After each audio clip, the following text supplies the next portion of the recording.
بلغ علمنا وشفاء صدورنا محمد وعلى آله وأصحابه وأهل بيته أجمعين أما بعد أعوذ بالله من الشيطان الرجيم بسم الله الرحمن الرحيم الأخلاء يومئذ بعضهم لبعض عدو إلا المتقين آمنت بالله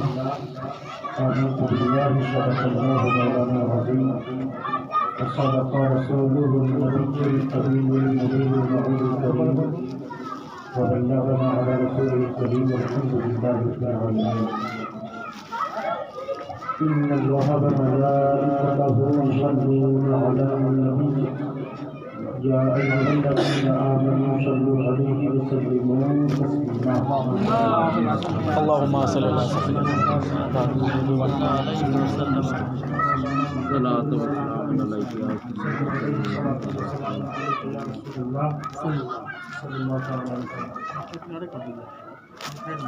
بچے لوگ کو ڈاؤن حضرات محترم، اللہ کے پناہ فضل و احسان اور اپنا کرم کہ اس نے ہمیں اس لائق بنایا کہ ہم اس کے محبوب اور اس کے محبوب کے محبوب کو سبحان اللہ لیکن کرم ہے اس کا کہ ہمیں اس سے نہل ملت میں شرط بخشا. بڑے خوش نصیب ہیں ہم آپ سبھی حضرات یہاں پہ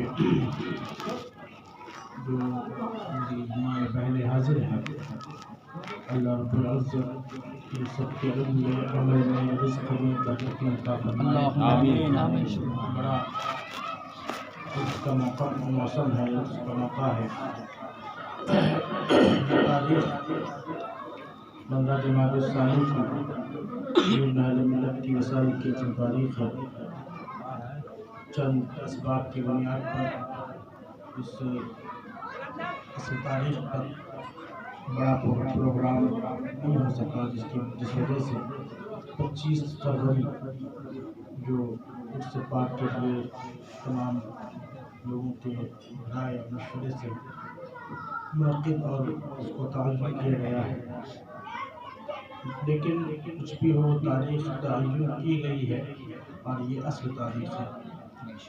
یعنی آج کی شب سن 2006 میں حضور نہل ملت 1:11 پر اس دار فانی سے کوچ کر کے اللہ رب العزت کی بارگاہ میں صدائے لبیک آپ نے بلند کی.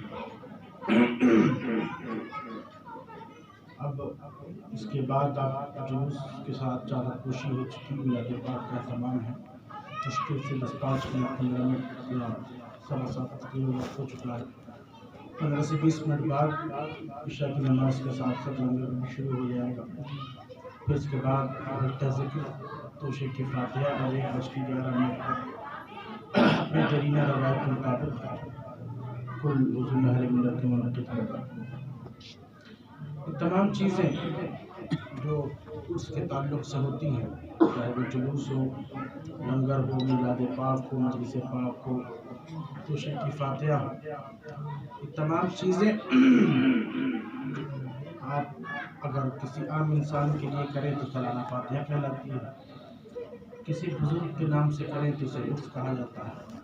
سبحان آج میں اپنی تھوڑی سی گفتگو میں آپ کے سامنے بزرگان دین کے سے وابستہ ہونے کے فائدے کیا ہیں اور دنیا اور آخرت میں اس سے کیا حاصل ہوگا، بس اس پر 10-5 منٹ روشنی ڈالیں اور پھر انشاءاللہ پروگرام اپنے دیرینہ روایتوں کے مطابق آگے بڑھ جائے.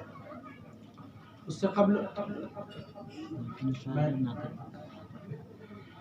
میں حافظ صاحب ہمارے فرمائش کر رہے ہیں 2-3 شعر کے لیے. حالانکہ میں اتنا اچھا تو پڑھتا نہیں، لیکن پھر بھی کوشش کروں گا. حالانکہ میرا بھی خیال تھا کہ 2-3 شعر پڑھتا، لیکن وقت زیادہ ہو چکا تھا. حافظ صاحب نے کہہ دیا کہ میں اپنے اسی وقت میں 2-3 شعر اور میں آپ کے حوالے کرنا چاہتا ہوں. درود پاک پڑھ اللہم صلی علی سیدنا مولانا محمد صلی اللہ علیہ وسلم. آواز سے زیادہ اشعار پہ غور کیجیے گا، آواز پہ غور نہ کریں. میں جو ناشری پڑھ رہا ہوں حضرت مفتی اعظم ہند اللہ تعالیٰ عنہ اور بیدم وارسی کے کلام کا ملا جلا مجموعہ پیش کر رہا ہوں. تو شمع رسالت ہے، تو شمع رسالت ہے، عالم تیرا پروانہ. تو شمع رسالت ہے، عالم تیرا پروانہ. تو ماہ نبوت ہے، تو ماہ نبوت ہے. اے جلوہ جلالا، تو ماہ نبوت ہے. سنگ در جانا پر کرتا ہوں جبھی سائی. سنگ در جانا پر کرتا ہوں جبھی سائی. اس شعر کا مفہوم میں پیش کرتا ہوں. سنگے در جانا پر کرتا ہوں جبھی سائی. حضور مفتی اعظم ہند فرماتے ہیں کہ میں اللہ کے رسول کی بارگاہ میں ان کے دروازے پر اپنا سر جھکاتا ہوں، سر جھکاتا ہوں. اب اس سر جھکانے کا مقصد کیا ہے وہ آگے بیان کرتے ہیں. سنگے در جانا پر کرتا ہوں جبھی سائی. سنگے در جانا پر کرتا ہوں جبھی سائی. سجدہ نہ سمجھ نجدی، سجدہ نہ سمجھ نجدی. سر دیتا ہوں نذرانہ، سجدہ نہ سمجھ نجدی. سبحان اللہ سبحان تو اللہ. شمع رسالت ہے، عالم تیرا پروانہ.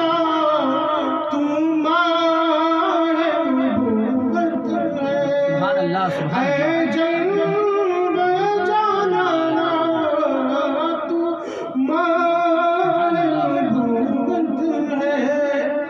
بیدم وارسی فرماتے ہیں جی چاہتا ہے تحفے میں بھیجوں میں انہیں آنکھیں. جی چاہتا ہے تحفے میں بھیجوں میں انہیں آنکھیں. جی چاہتا ہے تحفے میں بھیجوں میں انہیں آنکھیں. سبحان اللہ. درشن کا تو درشن ہو، درشن کا تو درشن ہو. نذرانے کا نذرانہ، کیا کرنا. سبحان اللہ سبحان اللہ. درشن کا تو درشن ہو. سبحان اللہ سبحان اللہ. نذرانے کا نذرانہ، سبحان اللہ سبحان اللہ. درشن کا تو درشن ہو. اور اتنا تو کرم کرنا اے چشم کریمانہ. اتنا تو کرم کرنا اے چشم کریمانہ. جب جان لبوں پر ہو،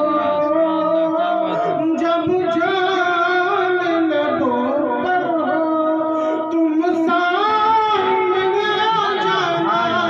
کیا کرنا. سبحان اللہ سبحان اللہ. سبحان اللہ سبحان اللہ. آخری شعر. شاباش. کھاتے ہیں تیرے در کا، پیتے ہیں تیرے در کا. کھاتے ہیں تیرے در کا، پیتے ہیں تیرے در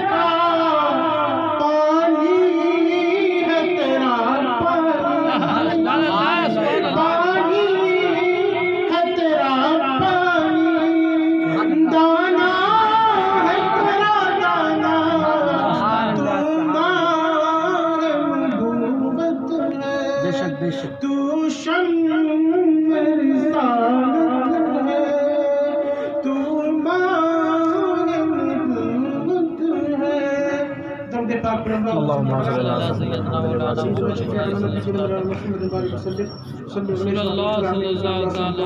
علیہ وسلم اللہ رب العزت قرآن مجید والفرقان حمید میں ارشاد فرماتا ہے الاخلاء یومئذ بعضهم لبعض عدو، اور اس دن گہرے دوست بھی آپس میں دشمن ہو جائیں گے۔ حضرات محترم، اللہ رب العزت نے قرآن مجید میں جس دن کی طرف اشارہ فرمایا ہے وہ دن کوئی اور دن نہیں، وہ میدان محشر کا علم دن ہوگا، اور وہ ایسا دن ہوگا جس دن تمام دوست آپس میں دشمن ہو جائیں گے۔ قرآن نے کہا اخلا، اخلا کہتے ہیں گہرے دوستوں کو۔ خلیل سمجھتے ہیں نا، خلیل اللہ کہتے ہیں، حضرت ابراہیم کا لقب ہے خلیل اللہ، اللہ کے دوست، بلا تشبیہ وہی خلیل فرمایا اللہ نے، اخلا فرمایا کہ بہت گہرے دوست بھی، بڑے سخت اچھے دوست بھی میدان محشر میں دشمن ہو جائیں گے۔ الاخلاء یومئذ بعضهم لبعض عدو، دشمن کیسے ہو جائیں گے؟ اس کے لحاظ سے مفسرین نے بڑی تفصیلیں بیان کی، اگر میں ان کو بیان کروں تو بڑا لمبا وقت چاہیے، میں بس سمیٹنے کی کوشش کرتا ہوں۔ میدان محشر میں بڑا سخت ماحول ہوگا اور بڑا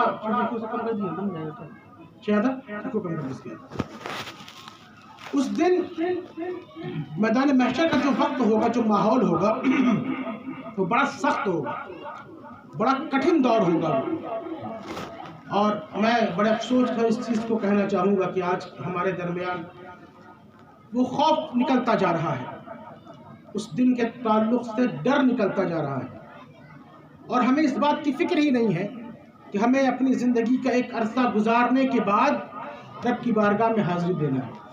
بھولتے جا رہے لوگ، ذہن سے نکلتی جا رہی باتیں، دنیاوی کام میں اتنے مصروف ہیں، دنیاوی چیزوں میں اتنے زیادہ بزی ہیں کہ ہمیں دنیا کے علاوہ کچھ سوچتا ہی نہیں۔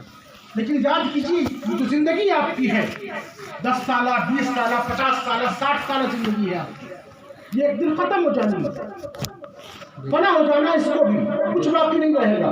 اور میدان محشر تو بات کا معاملہ ہے، جب آپ دنیا سے رخصت ہوں گے آپ کی قیامت اسی وقت شروع ہو جائے گی۔ ذرا سوچئے اس ماحول کو، اس وقت کو ذرا سوچئے، نہیں سوچ سکتے میں ریپیٹ کرتا ہوں، ذرا اس چیز کو سمجھیے گا، موت کا وقت کتنا زیادہ سخت ہوگا۔ آپ نے حدیث میں سنا ہوگا، بارہا علماء سے سنا ہوگا، جب روح نکالی جاتی ہے بڑی تکلیف ہوتی ہے نا، جب روح نکالی جاتی ہے اس کے تعلق سے شرح الصدور میں علامہ جلال الدین سیوطی علیہ رحمہ فرماتے ہیں جو روح کی نکلنے کی جو تکلیف ہوتی ہے اتنی سخت ہوتی ہے، آپ اسے یوں سمجھے کہ دنیا میں کسی انسان کو یا کوئی کانٹا بہت بڑا درخت ہو، کانٹے دار درخت ہو، اور اس کانٹے دار درخت میں کوئی دوپٹہ پھنس جائے، کوئی سوتی کپڑا پھنس جائے اور اسے کھینچ کے نکالا جائے تو اس کپڑے کا عالم کیا ہو۔ دوسری طرف حدیث میں آتا ہے کہ کسی انسان پر 1500 تلواروں کا وار کیا جائے، 1500 تلواروں کا وار کیا جائے، وہ وار کا درد پھر بھی کم ہے، موت کی تکلیف اس سے کئی گنا زیادہ ہے۔ یہ وقت آنا ہے، یہ مت سمجھیے کہ ساری چیزیں صرف کتابی باتیں ہیں، یہ باتیں تو صرف ٹھیک ہے لکھی ہے کتاب میں، ہمیں اس سے کیا مطلب، ایسا نہیں ہے۔ آپ یہ سمجھے کہ کل کی جو پلاننگ آپ نے کی ہوگی، کل کے بارے میں آپ نے جو سوچا ہوگا، یا کل صبح آپ کو اٹھ کر کہیں جانا ہوگا، ہو سکتا ہے کہ وہ پلان آپ کا بدل جائے، تبدیل ہو سکتا ہے، لیکن یہ جو بات ہے، یہ جو کلام ہے، یہ تبدیل ہونے والا کلام نہیں ہے، یہ حقیقی کلام ہے، یہ حقیقت ہے۔ وہ وقت آئے گا، ہر انسان کے اوپر آئے گا، کوئی انسان آب حیات پی کے نہیں آیا ہے، ہر انسان کو موت آنی ہے، اور موت آئے گی تو موت کی تکلیفوں سے دوچار ہونا پڑے گا۔ یہ تو موت کی تکلیف کا وقت ہوا، پھر اس کے بعد کیا ہوتا ہے؟ اس کے بعد جب موت آ گئی انسان مر گیا. اس کو کم کیجیے, بڑھانا نہیں, اس کو کم کرنا ہے, کو ساؤنڈ میں دقت جا رہی ہے. جب موت کا وقت آ گیا, موت آ گئی, روح قبض ہو گئی, روح نکال لی گئی جسم سے, پھر لٹا دیا گیا صاحب نکال کے. اب گھر کے اندر بھی نہیں رکھنا, گھر سے باہر نکال دیا گیا ایک جگہ پر, تخت پہ, زمین پہ, جہاں جیسا میسر آیا. آپ کے گھر والے, ہمارے گھر والے ہمارے بغل میں بیٹھ کے روتے رہے ہیں, دیکھ رہے ہیں ہم, پیٹ رہے, سینہ پیٹ رہے, آنسو نکل رہے ہیں, واویلا کیا جا رہا ہے, گریبان پھاڑا جا رہا ہے, سب کچھ کیا جا رہا ہے. آپ یہ مت سمجھیے گا کہ مردہ سنتا نہیں ہے, یہ مت سمجھیے گا کہ مردہ سنتا نہیں ہے. مردہ صرف حرکت نہیں کر سکتا, اس کے دل کی دھڑکن بند ہو جاتی ہے, خون کی روانی بند ہو جاتی ہے, لیکن سننا بند نہیں کرتا. میں اس کا تعلق حدیث شریف پیش کر سکتا ہوں, لیکن آپ سے بات سمجھتے چلیں. مردے سنتے ہیں, یہ مت سمجھیے گا کہ نہیں سنتے. آپ خود اپنے آپ کو رکھ کے سوچیے, آپ کے بغل میں آپ کے بچے روتے ہوں گے, آپ کے گھر والے روتے ہوں گے, آپ کی آنکھیں بھی کھلی رہیں گی موت کے وقت, تو آپ اپنے ہاتھوں سے بند نہیں کر سکیں گے. کوئی دوسرا آئے گا جن آنکھوں کو بھی بند کرے گا. یہ کیا دور ہے, ناک پر بیٹھی ہوئی مکھی آپ نہیں ہلا سکیں گے اس وقت, جسم میں کوئی حرکت نہیں, نہ سانس ہے, نہ خون ہے, نہ دھڑکن ہے, کچھ نہیں کر سکتے.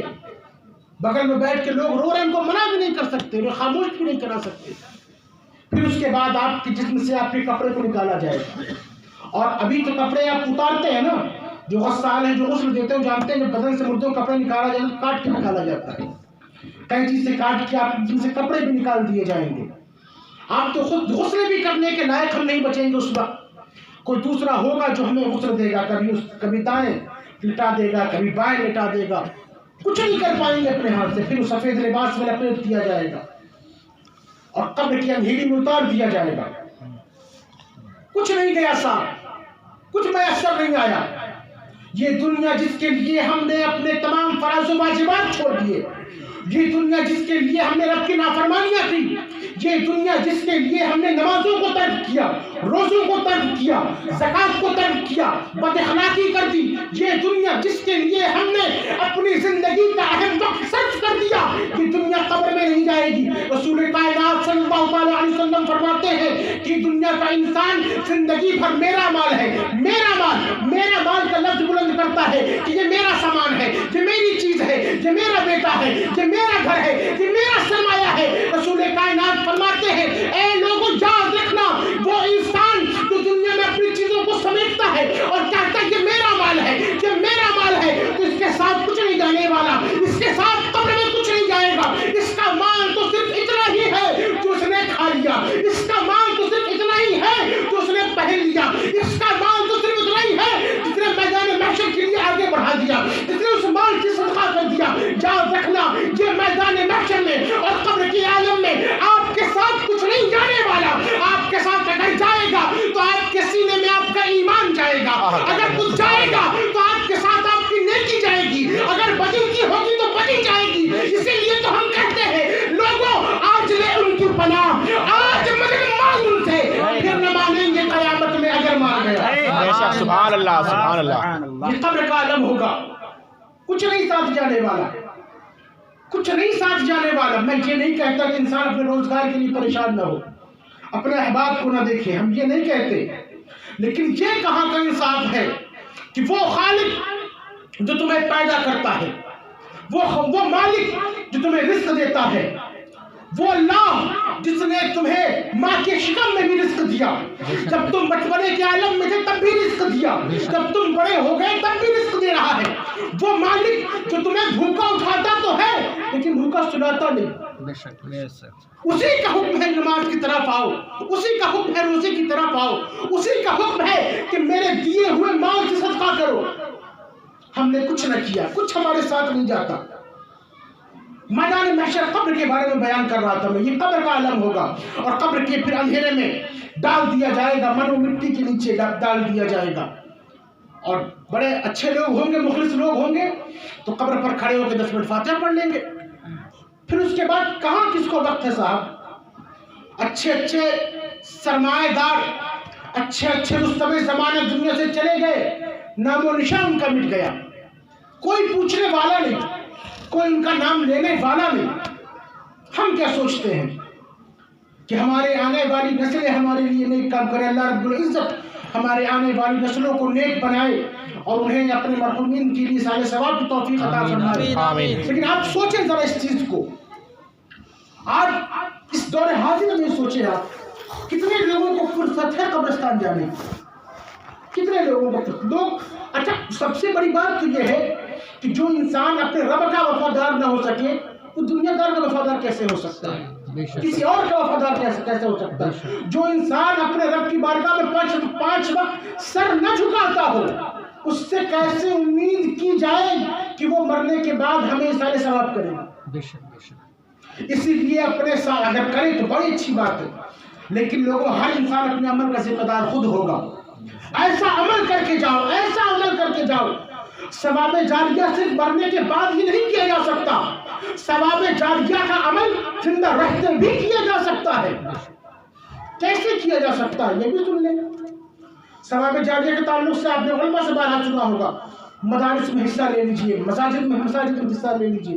بے شک یہ تمام چیزیں ہیں کہ مدرسے جہاں بنے ان میں حصہ لے لیا جائے، جہاں بھی مسجد میں ان کی حصہ لے لیا جائے، جہاں بھی ایسا کوئی نیک عمل کیا جائے جس سے آنے والے قوموں کو فائدہ ہو، سب ثواب جاریہ ہے. لیکن ان سب کے ساتھ ایک ثواب جاریہ اور بھی ہے جس کی طرف آپ کا ذہن نہیں جاتا. وہ کیا ہے؟ کوئی غریب بچہ ہے وہ تعلیم حاصل کرنا چاہتا ہے، پڑھنا چاہتا ہے، علم دین حاصل کرنا چاہتا ہے یا علم دنیا ہی حاصل کرنا چاہتا ہے، کچھ بھی علم حاصل کرنا چاہتا ہے. غریب بچہ علم دین حاصل کرنا چاہتا ہے. اگر آپ ثواب جاریہ چاہتے ہیں اس سے بہتر ثواب کچھ نہیں ہوگا کہ آپ اس بچے کی کفالت اپنے ذمہ کر لیں. سبحان اللہ. سبحان اللہ. یہ مدرسے میں بچہ پڑھے گا، بھلے اس لیے غریب ہے، اس کے پاس پیسہ نہیں، اس کی کفالت میں کروں گا. جب وہ بچہ مدرسے سے پڑھ کے فارغ ہوگا اور جتنے وقت وہ قرآن پڑھے گا، جتنے لمحے جتنا وقت اس کا قرآن کی تلاوت میں گزرے گا، جتنے وقت وہ نمازوں میں گزرے گا، جتنے وقت وہ لوگوں کو نصیحت کرے گا، جتنے اوقات میں وہ اللہ کے دین کی تبلیغ کرتا رہے گا، وہ تبلیغ کرے گا ثواب آپ کو پہنچے گا. بے شک. سبحان اللہ. سبحان اللہ. اور پھر ایسا نہیں کہ اس کے مرنے کے بعد رک جائے گا. اس نے جس کو پڑھایا ہوگا پھر جب وہ آگے پڑھائے گا تو پھر آپ کو ثواب پہنچے گا. رکنے والی چیز نہیں ہے یہ. سبحان اللہ. جیسے حضور بہار ملت علیہ رحمہ ہے، ہم ان کے شہزادے ہیں. اللہ رب العزت ان کے نقش قدم پہ ہمیں چلنے کی توفیق عطا فرمائے. آج ہم نے علم دین حاصل کیا، ہم قرآن صحیح پڑھنا سیکھ لیے، ہم نے تبلیغ کرنا سیکھ لیا اور ہم اللہ کے دین کی طرف لوگوں کو بلا رہے ہیں. بے شک اس کا ثواب ہمیں مل رہا ہے، لیکن اس کا ثواب ان کو بھی پہنچ رہا ہے ان کی قبر میں. کیوں؟ کیونکہ یہ ان کی تعلیم تھی کہ میرا بیٹا عالم دین بنے گا. بے شک. سبحان اللہ. اور یاد رکھیے گا یہی چیزیں ہیں جو میدان محشر میں اور قبر میں آپ کے ساتھ جائیں گی. یہی چیزیں ہیں جو قبر میں اور میدان محشر میں آپ کے لیے ذریعہ نجات بنے گی. قبر میں ڈال دیا جائے گا، پھر اس کے بعد اللہ سوال و جواب کا مرحلہ گزرے گا. اب لمبا وقت چاہیے اس کی تفصیل کے لیے. پھر میدان محشر کا عالم، اور میدان محشر کا عالم صاحب اتنا سخت ماحول ہوگا، وہ اتنا سخت ماحول، مجھے تو ابھی وقت نہیں ہے تو میں مکمل اس کا اگر بیان کرتا تو یقیناً آپ کی روح کانپ جاتی. اللہ رب العزت قیامت نازل فرمائے گا، پوری کائنات کو ٹکڑے ٹکڑے کر دے گا. کائنات فنا ہو جائے گی. یہ چاند، یہ سورج، یہ زمین، یہ آسمان، یہ پرندے، یہ شجر، یہ حجر، یہ ندی، یہ تالاب، یہ ہم اور آپ، سب کچھ فنا ہو جائے گا. اللہ رب العزت خود فرماتا ہے یہ چاند، سورج اور آسمان کو کاغذ کی طرح لپیٹ کے ہم پھینک دیں گے. سب کچھ ختم ہو جائے گا، سب فنا ہو جائے گا، کچھ باقی نہیں رہے گا.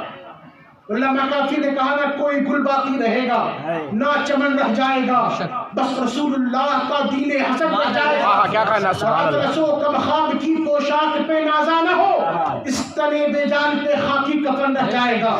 حضرات محترم، قیامت قائم ہو گئی. پھر اللہ جب چاہے گا دنیا کو دوبارہ زندہ فرمائے گا، دوبارہ پیدا فرمائے گا. لیکن جب دنیا دوبارہ پیدا کی جائے گی تو وہ عمل کا وقت نہیں ہوگا. عمل کا وقت یہ ہے، یہ جو آپ کو میسر آیا، یہ زندگی، یہ 10 سالہ ہو، 20 سالہ ہو، 50 سالہ ہو، یہ عمل کا وقت ہے. جب میدان محشر قائم کیا جائے گا اس کے تعلق سے جو حدیث میں آتا ہے، آپ نے بارہا سنا ہوگا کہ جب انسان اپنی قبروں سے نکلے گا اس کے تن، اس کا بدن برہنہ ہوگا، بدن پہ کوئی کپڑا نہیں ہوگا، کوئی کپڑا بدن پہ نہیں ہوگا، تانبے کی زمین ہوگی، اور سورج کے تعلق سے آتا ہے کہ 1 میل پر ہوگا، اور کم سے کم جو حدیث شریف میں آتا ہے وہ 7 نیزے کا ذکر آتا ہے کہ 7 نیزے سے لے کر 1 میل کی دوری پر وہ سورج ہوگا۔ سوچئے آج جب مئی کا وقت ہوتا ہے، رمضان شریف کے موقع چلتے ہیں مئی کے مہینے میں، جب آپ کو نکلنا ہو کہیں بازار کی طرف دوپہر میں ظہر کی نماز کے لیے، کتنی سخت گرمی ہوتی ہے، لوگ اپنا کام ملتوی کر دیتے ہیں کہ صاحب بڑی گرمی شام کو کریں گے، لیکن سوچئے میدان محشر میں جب سورج